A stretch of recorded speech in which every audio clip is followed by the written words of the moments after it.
Hello again, and welcome to another Heart to Heart Talk with me.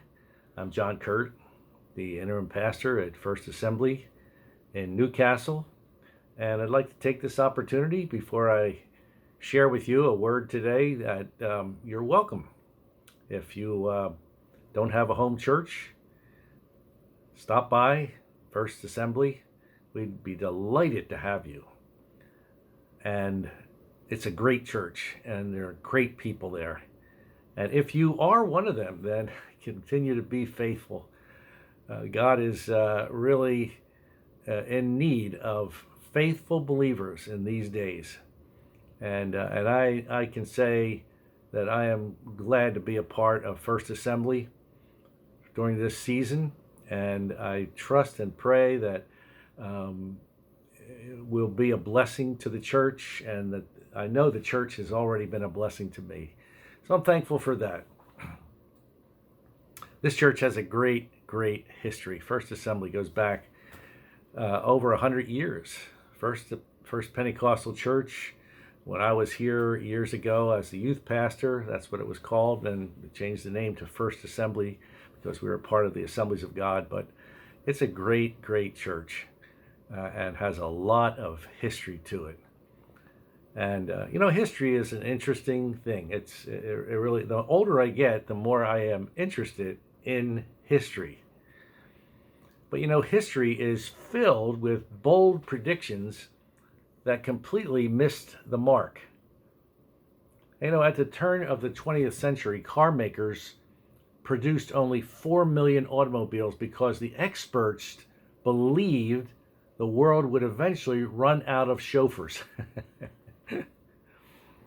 Lord Kelvin, president of the Royal Society, made the bold pronouncement that radio had no future in 1894. Well, that missed the mark, didn't it? Mark Twain refused to invest in Alexander Graham Bell's telephone because he didn't really see a use for it.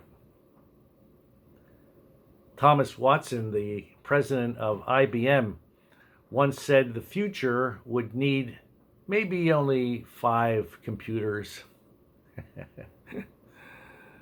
And in 1899, the director of the United States Patent Office told President McKinley that everything that can be invented has already been invented. That was back in 1899, about 120 years ago. We often try to set our own course based on what we believe the future will be, instead of seeking what God has planned for us first. How often we forget that God sees the future much better than we do. Proverbs 16:9 says, "In his heart a man plans his course, but the Lord determines his steps." When you put your trust in God and obey him, you can rest in the assurance that he will guide and direct your steps today and tomorrow. And no matter what the future holds, he has promised to go before us and to be with us day after day. He said, "I will never leave you nor forsake you." That's something for the history books.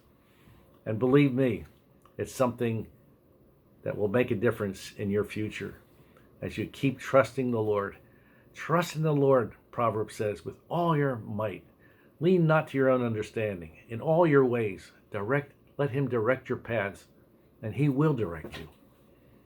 So God bless you today.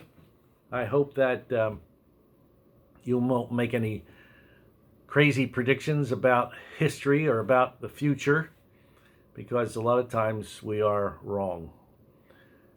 So anyway, God bless you. Have a wonderful day today, and I pray that, Lord willing, we will see you again at one of the church services, either on Wednesday night at 6:30 or Sunday morning at 10:30. God bless you. Have a wonderful day.